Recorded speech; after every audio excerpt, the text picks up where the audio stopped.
Hello and welcome back to the channel. We're doing another simple history video on the oldest World War II soldier. So we've already looked at the youngest, so let's look at the oldest. Worried that it's coming for you? We at Simple History recommend you check out Keeps, the subscription service helping make remember ps.com/simplehistory.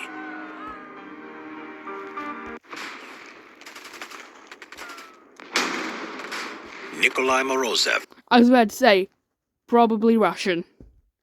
Russia really needed a lot of defenders, so they just tried to recruit anyone and everyone they could. The oldest World War II soldier who died aged 92 in 1946. Surprised he actually survived the war at his age. When, at the age of 87, Nikolai Morozev picked up a rifle to fight the Germans, he became the oldest combatant of World War II.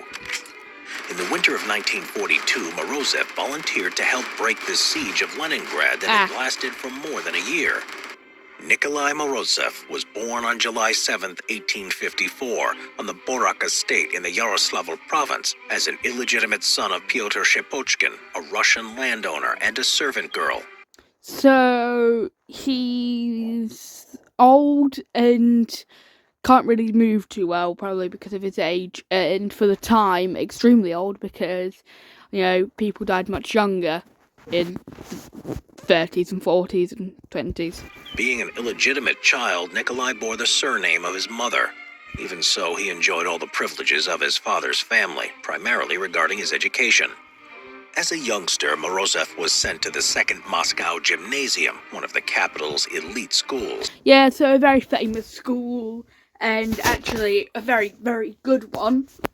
And actually, so he would have gotten a very good education and therefore probably gotten a very good job as an older/adult person. While he was there, Nikolai showed signs of being a rebellious young man. He objected to the classical curriculum he attended for its lack of natural science studies. In protest, he helped organize the secret student group, the Society of Naturalists. So yes, and I think that's dissolved now, but what they would do is because at this time natural science wasn't really accepted by the Christian community, especially the Orthodox Christians, they would actually, what he did is he created it to teach people about the natural world. He was basically like a David Attenborough of the time. Nikolai's beliefs, in contrast to the ideas of the old Russia, led him to abandon his studies and completely break off all ties with his family. In early 1874, he gave all of his belongings away and joined the Society of the Circle of Tchaikovsky, the forerunners of the 1917 Russian Revolution. Yeah.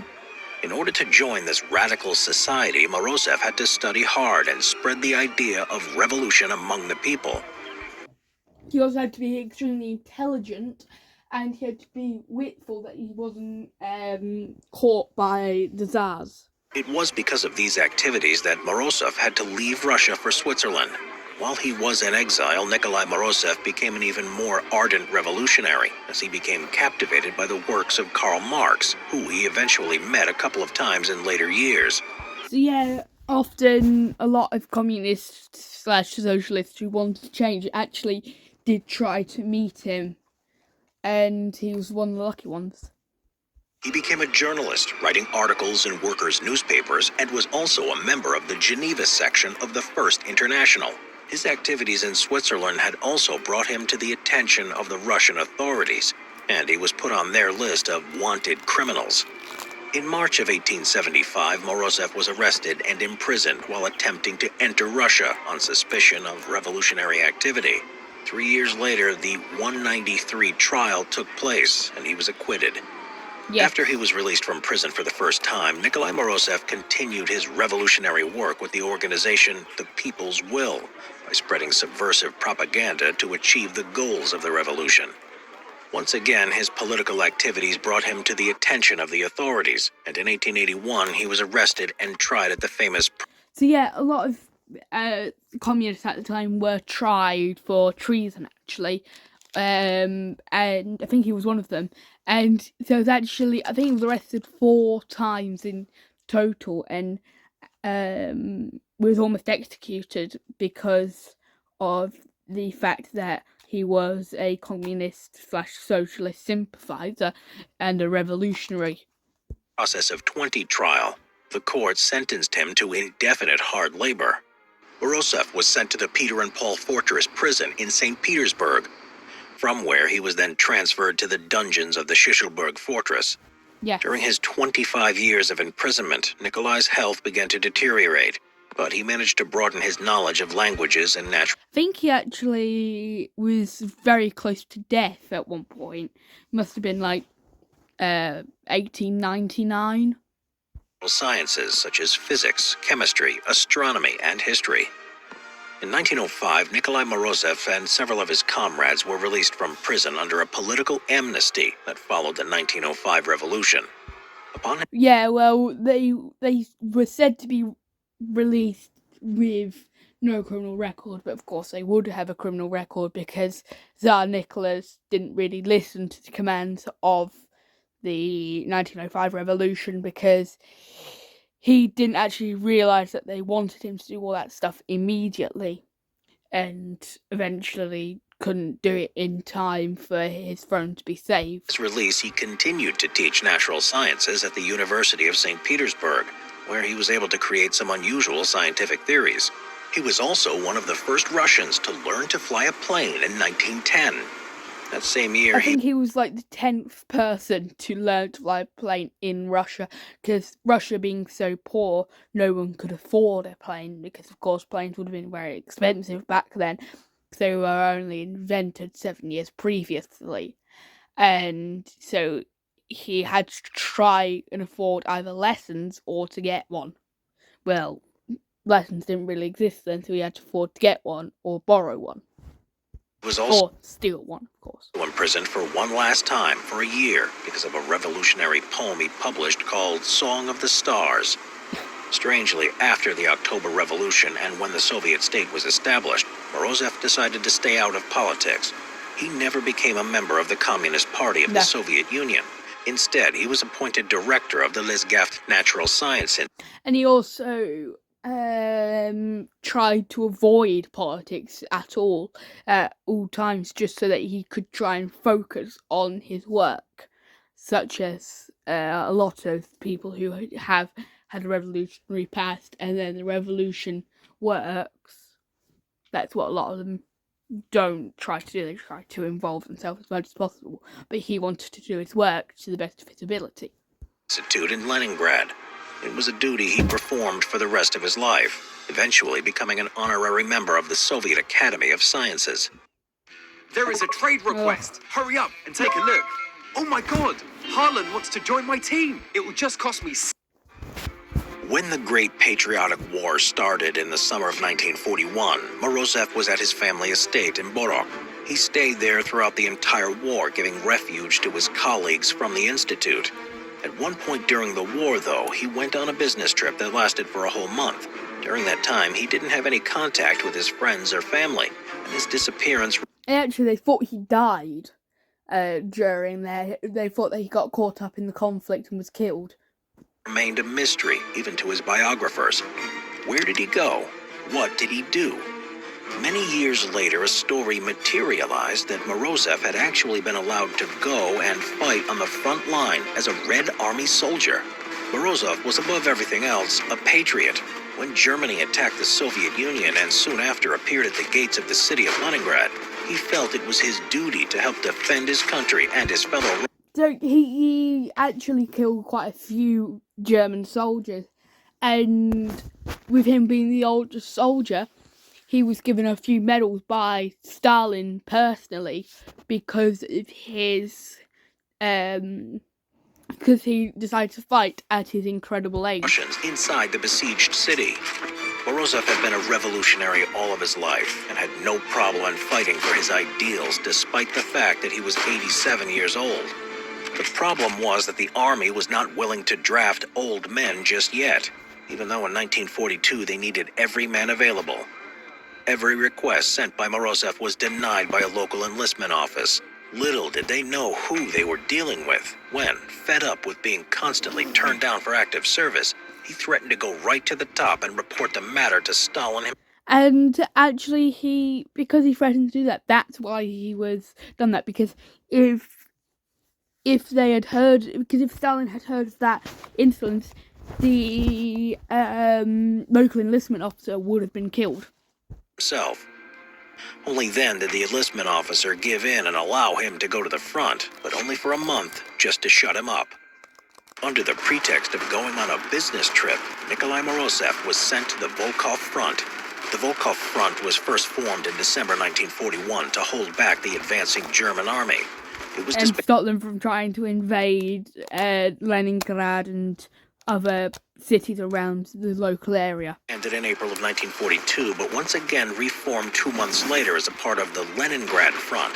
The front participated in operations aiming to break the siege of Leningrad, attacking the German units from the east.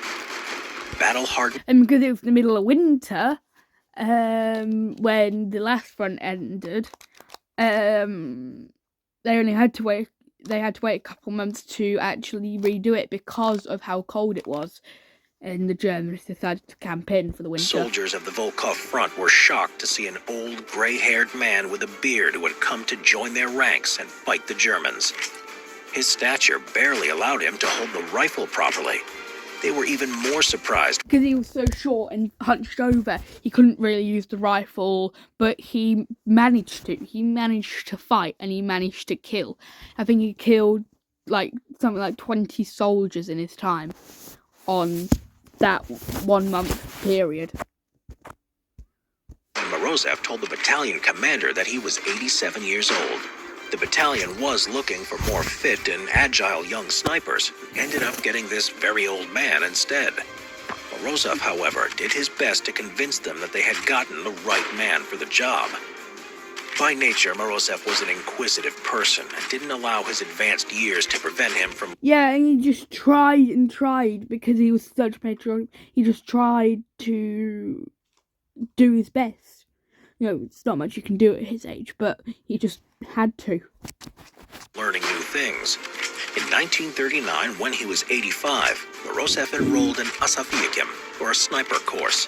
Asaviakim was an abbreviation for the Society for the Assistance of Defense, Aircraft, and Chemical Construction, which was a Soviet civil society of volunteers set up to reinforce the army.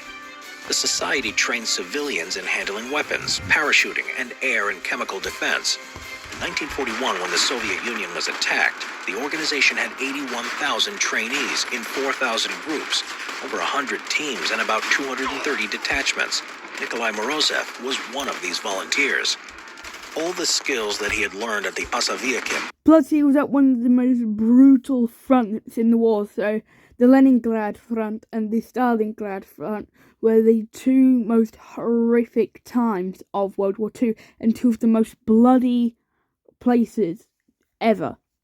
Millions were killed on both sides, civilians and army personnel, and then you also had the fact of it was Russia in winter at some point, and winter in Russia was so brutally cold that the actual oil inside the engines would freeze. And it was a slow-moving front where nothing would happen for months or weeks or months on end, like the World War I trenches. So you had to think of how brutal it would have been fighting in these conditions. Were put into practice on the front line. He was able to apply the art of science while shooting, taking into consideration the wind speed and direction, and also the air humidity. It soon became apparent that Morozov was very good at killing Nazis. He had at least 10 enemy kills confirmed. Unfortunately for his sniper career, though, the adventure on the front ended after only a month, as he had been told in the beginning. He was deployed to the rear and asked to contribute further to the war effort by continuing his scientific research. It was not enough for Morozov, who kept on insisting being given more opportunities to fight. This time, the army did not give in to his demands. For the rest of the war, Morozov spent his time at his Borak estate.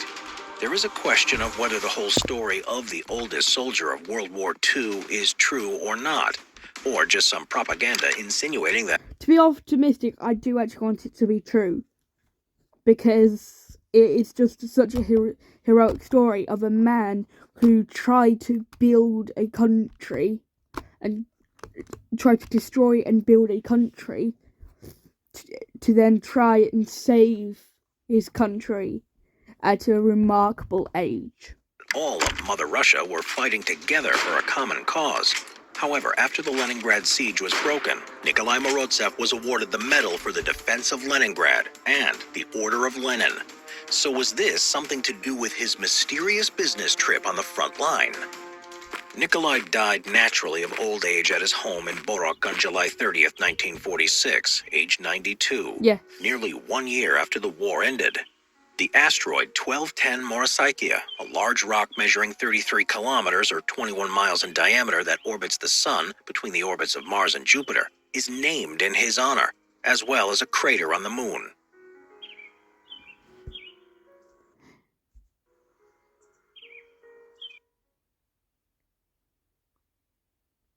What's going on?